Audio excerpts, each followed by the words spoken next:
हमारा आज का चैप्टर रीढ़ की हड्डी। हम इसका सबसे पहले पहला प्रश्न करेंगे। राम स्वरूप और गोपाल प्रसाद बात बात पर एक हमारा जमाना था कहकर अपने समय की तुलना वर्तमान समाज से करते थे। इस प्रकार की तुलना करना कहाँ तक तर्कसंगत है? इस तरह की तुलना करना बिल्कुल तर्कसंगत नहीं होता, क्योंकि समय के साथ समाज में, जलवायु में, खान पान में, सब में परिवर्तन होता रहता है। जैसे उस वक्त की वस्तुओं की गुणवत्ता हमें आज प्राप्त नहीं होती, उस समय का स्वच्छ वातावरण और जलवायु हमें आज प्राप्त नहीं होता, तो हमें कैसे कल की तुलना आज से कर सकते हैं? समय परिवर्तनशील है, वह सदैव एक सा नहीं रहता। समय के साथ हुए बदलाव को भी स्वीकार करने में ही भलाई है, न कि उसकी तुलना बीते हुए कल से करने में। रामस्वरूप का अपनी बेटी को उच्च शिक्षा दिलवाना और विवाह के लिए छिपाना, यह विरोधाभास उनकी किस विविधता को उजागर करता है? रामस्वरूप एक आज़ाद पसंद व्यक्ति थे। उनके अनुसार स्त्री शिक्षा में कोई बुराई नहीं है, अपितु उनके विकास के लिए यह आवश्यक है। यही कारण था कि उन्होंने अपनी पुत्री को विकास के सारे रास्ते दिए, जिसके कारण उनकी पुत्री बीए कर सकी। वह गुणी भी थी, संगीत शिक्षा, सिलाई कढ़ाई में भी निपुण थी। यह बातें राम स्वरूप के खुले विचारों को इशारा करते हैं, परंतु विडंबना देखिए कि उन्होंने जहाँ उन्मुक्त भाव से अपनी पुत्री को शिक्षा दी थी, वहीं समाज की संकुचित मानसिकता के कारण अपनी पुत्री के विवाह के लिए उसकी शिक्षा को छुपाना चाह रहे थे। यह एक मजबूर पिता की ओर इशारा करता है, जो समाज की दकियानूसी सोच के आगे झुकने पर विवश हो जाता है।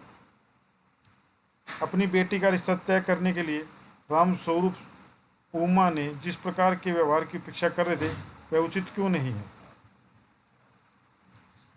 बेटी का रिश्ता तय करने के लिए राम स्वरूप अपनी बेटी उमा से सीधी सीधी, कम पढ़ी लिखी और कम बोलने वाली लड़की की तरह व्यवहार करने की अपेक्षा कर रहे थे। उनका ऐसा सोचना था कि क्योंकि लड़कियां कोई भेड़ बकरी या मेज कुर्सी नहीं होती है, वो कोई कठपुतली भी नहीं होती जिसे हम अपने इशारों पर नचा सकें। उनका भी दिल होता है। उच्च शिक्षा पाना कोई अपराध नहीं है जिसकी वजह से उसे शर्मिंदा होना पड़े और वह अपनी योग्यता पर छुपाना पड़े। गोपाल प्रसाद विवाह को बिजनेस मानते हैं और रामस्वरूप अपनी बेटी को उच्च शिक्षा छिपाते हैं। क्या मानते हैं कि दोनों समान रूप से अपराधी हैं? अपने विचार लिखें। दोनों समान रूप से ही अपराधी हैं। गोपाल प्रसाद जी के लिए विवाह बिजनेस की तरह है। विवाह की पवित्रता और उसके मूल्य उनके लिए सौदे से कम नहीं था। वे अपने बेटे का विवाह करवाकर एक ऐसी पुत्रवधू लाना चाहते थे जो उनके इशारों पर चले। वे सौदा करने से पहले उसकी जांच पड़ताल कर तसल्ली कर लेना चाहते थे कि सौदा सही है भी है या नहीं। उनके लिए वस्तु और लकड़ी में कोई अंतर नहीं था। दूसरी तरफ रामस्वरूप भी अपनी बेटी की शिक्षा को छुपाना चाहते थे। उन्हें इस बात पर भी गर्व था, परंतु उसके विवाह के लिए अच्छी शिक्षा को छुपाने की कोशिश करना है। मानना कि इन सब के लिए मजबूरी है, परंतु ये तर्क संगत नहीं लगता। ऐसे घर में अपनी शिक्षित लड़की का हाथ सौंपने को तैयार हो गए जहाँ उनकी पुत्री में उनकी शिक्षा का मोल न हो। इस तरह से स्वयं समाज को बदलना और बाद में अपने स्वार्थ हित या मजबूरी से उसकी संकीर्णता में शामिल होना पूर्ण रूप से गलत है, और उस पर झूठ बोलना यह बिल्कुल तर्कसंगत नहीं लगता।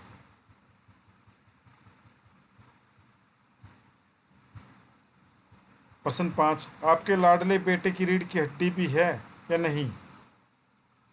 उमा इस कथन के माध्यम से शंकर की किन कमियों को उजागर करना चाहते हैं? नंबर 1, शंकर एक चरित्रहीन व्यक्ति था जो हमेशा लड़कियों का पीछा करते हुए हॉस्टल तक पहुंच जाता था। इस कारण उसे शर्मिंदा भी होना पड़ता था।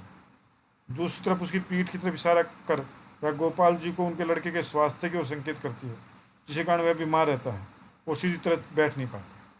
शंकर अपने पिता पर पूरी तरह आश्रित है। उसकी रीढ़ की हड्डी नहीं है, अर्थात उसकी कोई अपनी मर्जी नहीं है। शंकर जैसे लड़के और उमा जैसी लड़की समाज को कैसे व्यक्तित्व की जरूरत है? तर्क सहित उत्तर दीजिए। उमा जैसी लड़की ही समाज के लिए सही व्यक्तित्व है। वह निडर है, साहसी भी है। जहाँ एक और माता पिता का सम्मान रखते हुए गोपाल प्रसाद जी व उनके लड़के शंकर के सम्मुख खड़ी हो जाती है, उन्हें कहने पर ही गीत भी गाती है, तो दूसरी तरफ निर्भयता पूर्वक गोपाल जी और उनकी कमियों का एहसास कराते हुए तनिक भी नहीं हिचकती। उसमें आत्मसम्मान की भावना है। उसी आत्मसम्मान के लिए वह अपना मुंह भी खोलती है। रीढ़ की हड्डी शीर्षक की सार्थकता बतानी।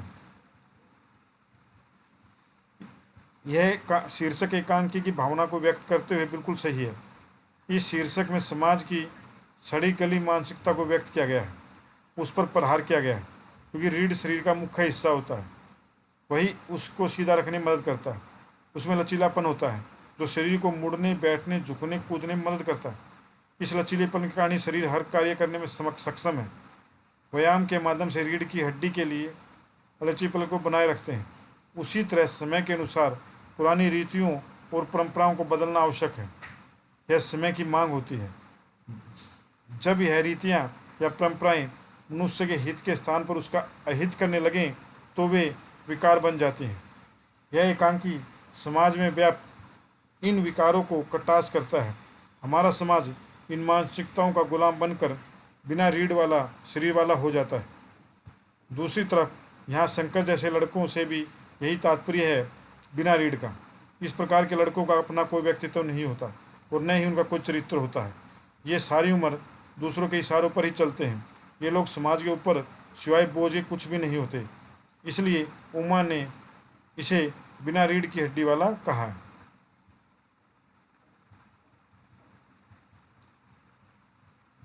कथा वस्तु के आधार पर आप किस एकांकी का मुख्य पात्र मानते हैं और क्यों? कथा वस्तु के आधार पर हमें उमा ही इस एकांकी की मुख्य पात्र लगती है। मुख्य पात्र होता है जिसकी कहानी इर्द गिर्द घूमे। पूरी एकांकी उमा के इर्द गिर्द घूमती है।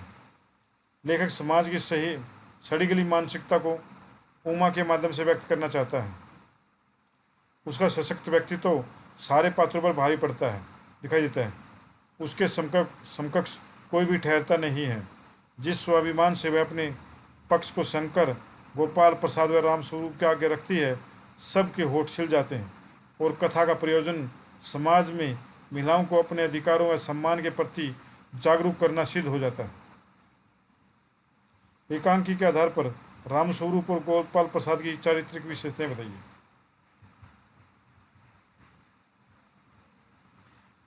रामस्वरूप की चारित्रिक विशेषताएं निम्नलिखित हैं। रामस्वरूप एक स्वतंत्रता प्रिय व्यक्ति है।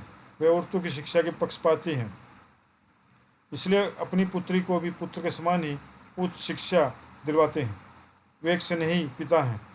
रामस्वरूप जी अपनी पुत्री से बड़ा स्नेह करते हैं, इसलिए उसके भविष्य की चिंता में उन्हें सताती है।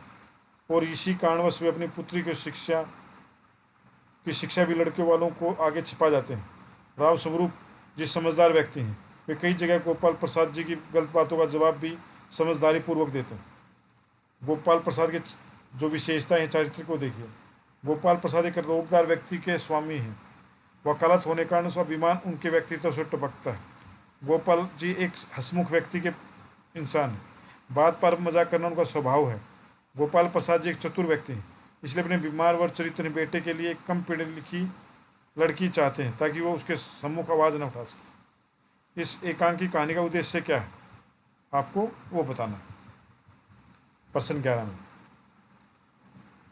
इस एकांकी का उद्देश्य समाज में औरतों की दशा को सुधारना, उनके अधिकारों के प्रति जागरूक कराना है। यह एकांकी उन लोगों की तरफ उंगली उठाती है जो समाज में स्त्रियों को जानवरों या समाज के सामान से ज़्यादा कुछ नहीं समझते, जिनके लिए वह अपने घरों में सजाने से ज़्यादा कुछ नहीं है। ये औरतों को उसके व्यक्तित्व की रक्षा करने का संदेश देती है और कई सीमा तक इस उद्देश्य में सफल भी होती है।